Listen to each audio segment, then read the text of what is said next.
My foot was locked tight with a steel chain. The other end of the chain was nailed deep into a rock. They left me a sniper rifle, a few bullets, and a small amount of food. My mission was to hold this position and stop Soviet soldiers. Before leaving, they warned me, no tricks from behind, or I would be dealt with on the spot. The moment they were gone, I grabbed the rifle and started putting it together. By the time it was ready, they had vanished into the forest. I had to escape. If the Soviet troops found me, it would not end well. I raised the rifle and fired at the chain. The next second, sharp pain exploded through my ankle. The chain did not move.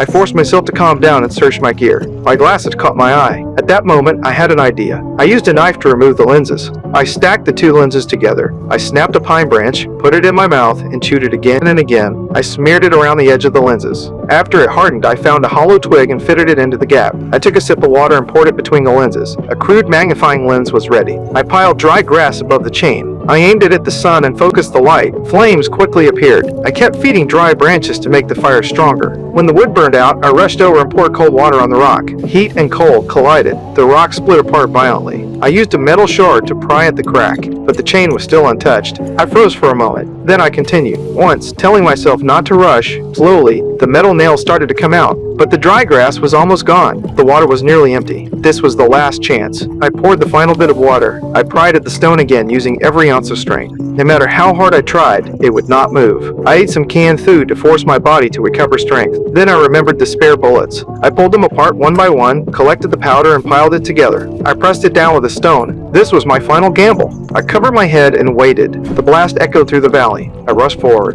but the power was still not enough. The chain remained intact. I picked up a rock. One strike. Another. From daylight into deep night. Finally, I tore the metal nail out by force. I lifted my head and screamed into the sky. But the chain was still on my foot. As long as it stayed, I was still a prisoner on the run. I slung the rifle over my shoulder and walked without direction. Soon, deep in the valley, I saw a farmhouse. I saw a woman. She noticed me too. After confirming there was no danger, I approached slowly. I pointed at the chain, signaling for help. We did not share a language, only gestures. She seemed to understand. She turned and walked into the hut to look for tools. At that moment, I noticed something by accident. In a wash basin, there was a Soviet military cap. A chill ran straight up my spine.